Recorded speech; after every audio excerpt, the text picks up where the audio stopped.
Hello viewers, আসসালামু আলাইকুম। আমার কাছে যে টিন সার্টিফিকেট কিন্তু খুবই গুরুত্বপূর্ণ আমাদের মনিটাইজেশন অ্যাপ্লাই করতে গেলে। আমরা যারা ফেসবুকের বা ইউটিউব কন্টেন্ট ক্রিয়েট করে আমাদের মনিটাইজেশন অ্যাপ্লাইয়ের জন্য কিন্তু টিন সার্টিফিকেট খুবই গুরুত্বপূর্ণ। তো আপনার শুধু টিন সার্টিফিকেট থাকলে হবে না, আপনার আরো কিছু কয়েকটি গুরুত্বপূর্ণ জিনিস প্রয়োজন হবে আপনার মনিটাইজেশন অ্যাপ্লাই করার জন্য। তো আপনি মনিটাইজেশন অ্যাপ্লাই করার জন্য প্রথম যে জিনিসটা প্রয়োজন হবে সেটা হলো আপনার টিন সার্টিফিকেট কিন্তু অবশ্যই প্রয়োজন হবে। এটা আপনি অনলাইন থেকে রেজিস্ট্রেশন করে নিয়ে নেবেন। আর একটা কথা মনে রাখবেন, টিন সার্টিফিকেট কিন্তু রেজিস্ট্রেশন করলে আপনার আইকন রিটার্ন করা লাগবে। আর দ্বিতীয় যে জিনিসটা প্রয়োজন হবে, আপনার অবশ্যই একটা সচল ব্যাংক অ্যাকাউন্ট লাগবে। সচল ব্যাংক অ্যাকাউন্ট লাগবে, যেই অ্যাকাউন্টটাতে আপনার টাকাটা আসলে ট্রান্সফার হবে।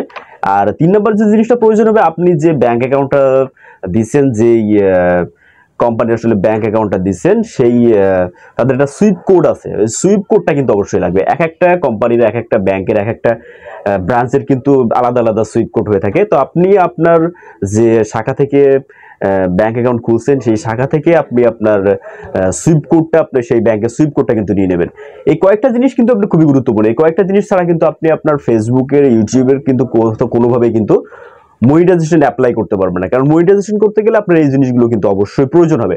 তো এই জিনিসগুলো যদি আপনার হাতে থাকে, এই জিনিসগুলো সবগুলো আমি কালেক্ট করছি। তো এই জিনিসগুলো যদি আপনার হাতে থাকে, আপনি কিভাবে আপনি আপনার ঘরে বসে আপনি আপনার ফেসবুকের, আপনার ইউটিউবের মনিটাইজেশন অ্যাপ্লাই করবেন, তো সেটা আমি আজকে খুব সহজে আপনাদের দেখানোর চেষ্টা করব। অবশ্যই ভিডিওটা প্রথম থেকে শেষ পর্যন্ত দেখবেন। তো আর দেরি করে চলুন ভিডিওটা শুরু করা যাক।